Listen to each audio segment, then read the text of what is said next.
ये 2 ढाई साल में से मेरे ख्याल 15 महीने गुजर गए हैं।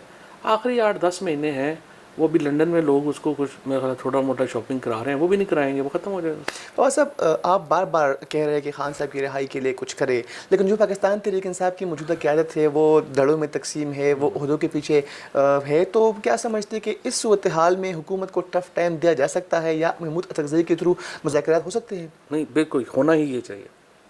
मैं बड़े देखो ना, अब क्या ये कर रहे हैं कि आपने असद कैसर महमूद अचकज़ई को ये मैंडेट दे दिया कि अब आप बातचीत करें, मौलाना से करें, बाकियों से करें, तो आप सब्र करें ना। अब आप रोज़ जो है वो असद कैसर की टांगें खींच रहे हैं, रोज़ महमूद अचकज़ई के ख़िलाफ़ बयान दे रहे हैं, तो अब आप ये तो ना करें। अब उन लोगों को आपने, इमरान खान ने उन पर दिया है, असद कैसर साहब को चाहिए कि इसमें अपनी पॉलिटिकल टीम, अभी जो उन्होंने नाम दिए हैं दोबारा, वही शिबली रऊफ़ और पता नहीं एक वो देखो ना, उनका क्या ताल्लुक, वो ज़िंदगी में कभी काउंसलर नहीं बने। शिबली रऊफ़, हामिद खान कभी काउंसलर नहीं बने। अब असद कैसर का काम ये था कि अपनी पॉलिटिकल टीम को इसमें इंक्लूड करता, और उनको इंक्लूड करके फिर जो है उसका इनपुट लेके वो फैसले खुद करते। असद कैसर साहब को इमरान खान ने मैंडेट दे दिया है, उनको मैंडेट, आपको इसको चाहिए था कि जो भी है आपका राब्ता होगा, हमाद से राब्ता होगा, असलम इकबाल से राब्ता होगा, इसमें आमिर डोगर जैसे लोग जो हैं उनको लाना चाहिए था, रियाज फतेहाना साहब जैसे लोगों को जो है वो उसमें शामिल करें, जो वहाँ जुनेद अकबर जैसा जो आदमी है उसको आप उसमें शामिल करें, अशरियार अफरीदी को, अली ख़ान को, ये जो लोग हैं जो कि और भी बहुत सारे नाम जो हैं वो हैं उसमें, जो कि दूसरी तीसरी दफ़ा MNA बने हैं, जिनका एक रोल है, उनको आप साथ शामिल कर दें, उनके आप मशवरे से जो है वो आगे बात करें। आप मुझे बताओ, ये रऊफ़ हसन, हामिद खान, शिबली, इनको तो जानता ही कोई नहीं है, इनके घर के बाहर ही कोई नहीं जानता, ना इनकी कोई पॉलिटिकल समझ है ना कुछ है, तो ये कैसे ये इसको करेंगे? तो अब आपको असद कैसर और महमूद अचकज़ई के ऊपर बात है आपके, उसको कैसे वो कामयाब कर सकते हैं? और सब आखिरी सवाल करूँगा, इस वक्त जो पाकिस्तान तहरीक इंसाफ के साथ हो रहा है या फिर हुआ है, इसमें गलती पाकिस्तान तहरीक इंसाफ की अपनी है या इस्टेब्लिशमेंट ने सब नहीं, कुछ किया? 100% इस्टेब्लिशमेंट की गलती है। मुल्क तबाह बर्बाद कर दिया है अपनी ज़िद में।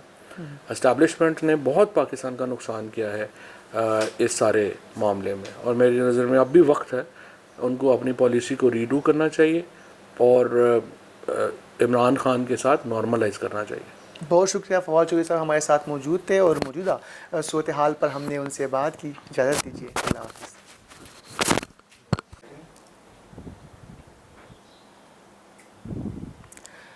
पाकिस्तान तहरीक इंसाफ के रहनुमा और साबिक वज़ीर फवाद चौधरी साहब हमारे साथ मौजूद हैं, उनसे बात करेंगे। फवाद साहब, बहुत शुक्रिया आपके कीमती वक्त का।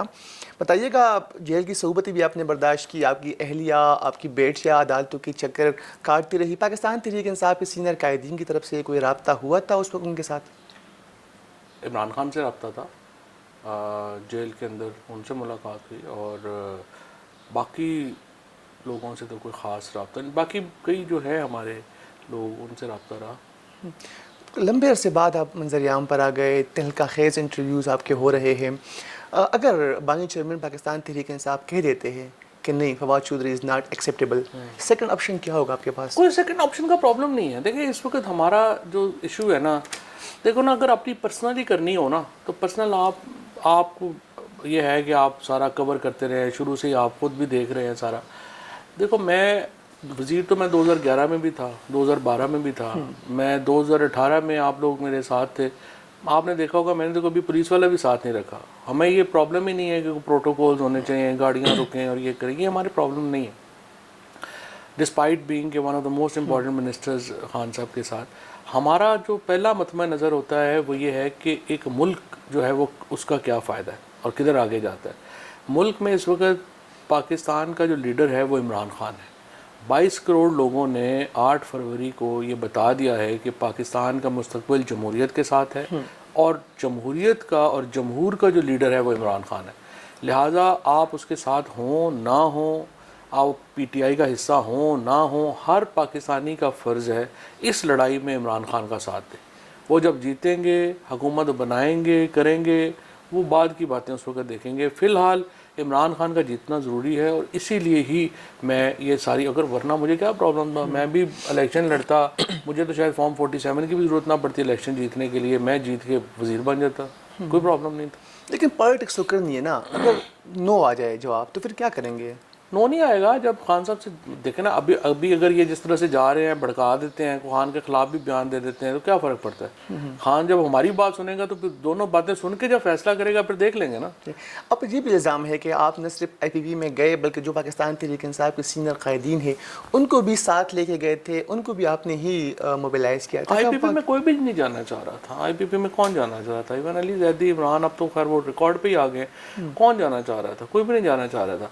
और देखें IPP में जिन हालात में गए, देखो बाहर का जो बंदे बाहर बैठे हुए हैं, उधर बैठे हुए हैं, वो तो पाकिस्तान में एक तो हम ट्विटर सोशल मीडिया पे वैसे भी ना लोग, मैंने देखा है अनफॉर्चुनेट ये हो गया है हमारा कि दुखों के ऊपर ना लोगों को बड़ा खुशी होती है और हम मजाक उड़ाना जो है ना वो उसको बड़ा समझते हैं कि हमारे साथ नहीं हो रहा तो बस ठीक है, बाकी सबके जो है मजाक उड़ाना जो है ना वो बड़ा एक करैक्टर बन गया है सोशल मीडिया के ऊपर। बाहर नहीं, बाहर तो लोगों का रवैया जो होता है वो और होता है। लेकिन इसमें जिन हालात में IPP में मैं गया हूँ या बाकी जो भी लोग गए हैं वो आपके सामने है। यहाँ तो होना कि आप तो नहीं ना ऑस्ट्रेलिया या कनाडा या अमेरिका या UK या यूरोप में रह रहे थे, आप तो यहीं पे थे।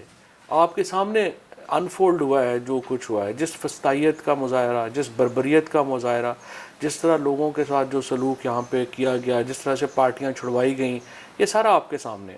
तो इसलिए IPP पे मैं तो गया ही नहीं, इसीलिए तो मैं तो तमाम तर दबाव के बावजूद मैं अगर IPP में चला जाता तो मैं आराम से आज मिनिस्टर होता। लेकिन आपके अकाउंट से ट्वीट भी हुआ, आप IPP के मीटिंग्स में भी वो तो मैंने बैठे सारा रहे। बता दिया। लेकिन एक सवाल यहाँ पर ये भी है कि जिन लोगों ने ये करवाया, अगर आपको अभी दोबारा परमिशन ना दी जाए क्योंकि आप एक मरतबा फिर से दोबारा पॉलिटिक्स में इन हुए हैं, तो क्या आप माजी को दोबारा दोहराएंगे? देखो सवाल यह है कि मैं तुम्हें पकड़ लूँ, अभी मैं तुम्हें यहाँ पे मैं तुम्हें लटका के तो तुम्हें जो है वो दुनिया जहान का मैं तुम पे तशद्दुद करूँ, तो जो भी मैं आपको कहूँगा आप कहेंगे, आप तोते की तरह बोलेंगे जिस तरह मैं आपको कहूँगा।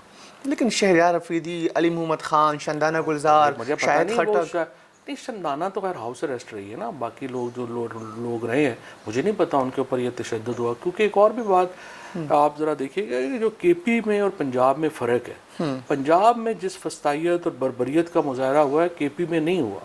KP में औरतों को नहीं उस तरीके से उठाया गया, बेइज्जत किया गया, फैमिलीज़ को नहीं हरासा किया गया, तशद्दुद उस तरह से नहीं किया गया। पंजाब में तो बिल्कुल हालात और थे। अब आप देख लो ना कि जो भी है, आप अफजल मरवत वहाँ से चलता है, इस्लामाबाद क्रॉस करता है, लाहौर क्रॉस करता है, कसूर में जाके जलसे कर रहा है, और असलम इकबाल जो है वो बेचारा अपनी बेटी की शादी पे नहीं जा सकता। और जब ये वापस आ जाता है अफजल मरवत, तो जो लोग कसूर में लोग उसके जलसे में गए हैं उन सब को बेचारों को जो है वो छितर पड़ते हैं, वो सारे जो हैं वो जेलों में जाते हैं, उनको वापस इन्होंने भी नहीं पूछा माशाल्लाह, लेकिन वो सारे लोग जो हैं वो सफ़र करते हैं। अफजल मरवत को ये फ्री हैंड क्यों दिया गया था? बैग पे कुछ और थे, राब्ते थे मुझे उनके? देखा ना, मुझे नहीं पता, ये तो होगा नहीं होगा मुझे नहीं पता, बट फैक्ट इज़ कि जो एटीट्यूड था